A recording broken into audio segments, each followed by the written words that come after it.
Lecture du livre des Actes des Apôtres. En ces jours-là, l'infirme que Pierre et Jean venaient de guérir ne les lâchait plus. Tout le peuple accourut vers eux, au portique dit de Salomon. Les gens étaient stupéfaits. Voyant cela, Pierre interpella le peuple. « Hommes d'Israël, pourquoi vous étonnez?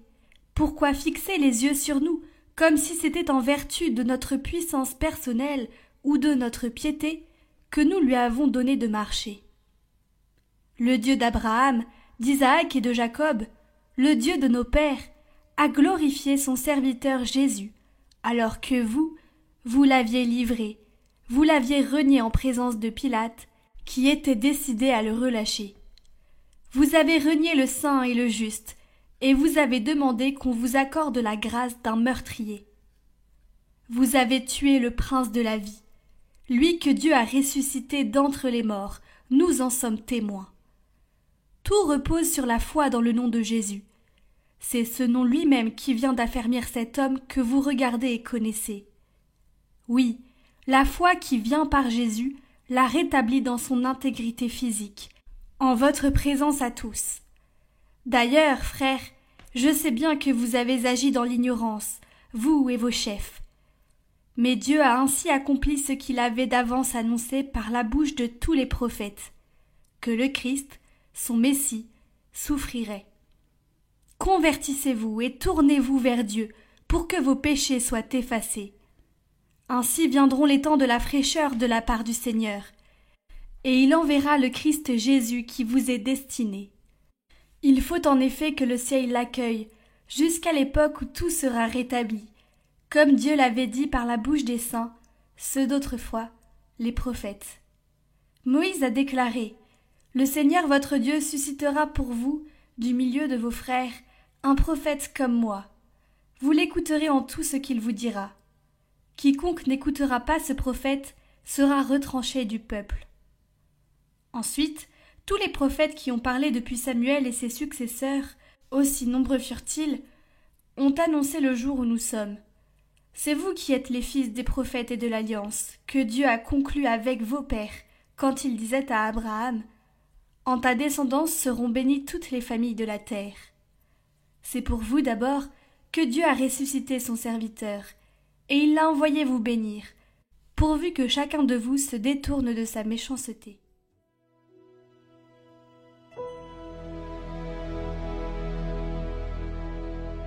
Ô Seigneur notre Dieu, qu'il est grand ton nom par toute la terre.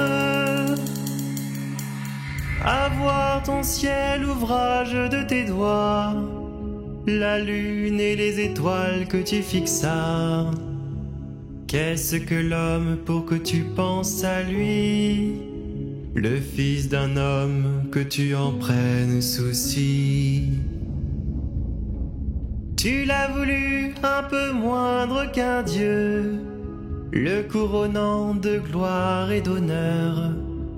Tu l'établis sur les œuvres de tes mains, tu mets toutes choses à ses pieds. Les troupeaux de bœufs et de brebis, et même les bêtes sauvages, les oiseaux du ciel et les poissons de la mer, tout ce qui va son chemin dans les eaux. Ô Seigneur notre Dieu, qu'il est grand ton nom par toute la terre.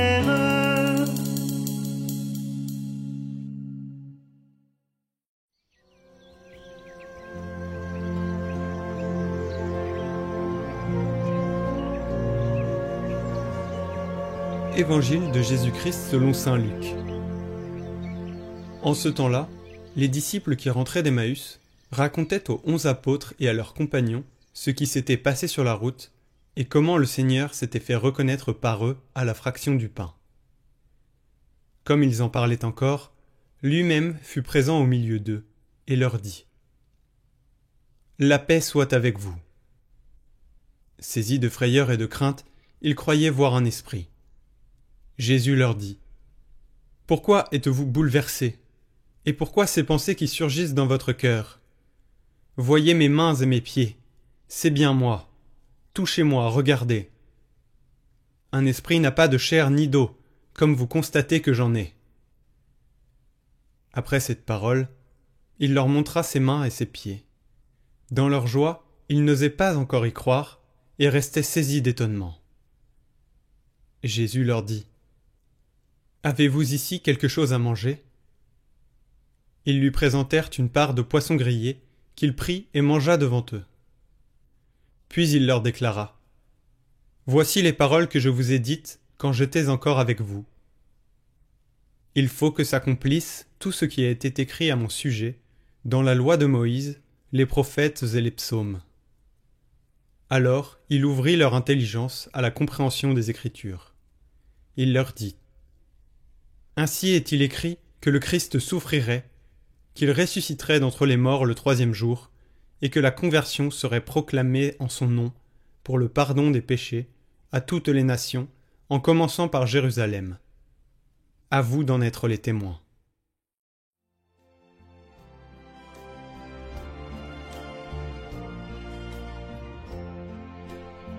Il y a un détail dans cette description. L'Évangile dit que les apôtres, dans leur joie, n'osaient pas encore y croire. La joie qu'ils ressentaient était telle qu'ils ne pouvaient pas croire que cela soit vrai. Et un deuxième détail. Ils étaient stupéfaits, surpris parce que la rencontre avec Dieu conduit toujours à l'émerveillement.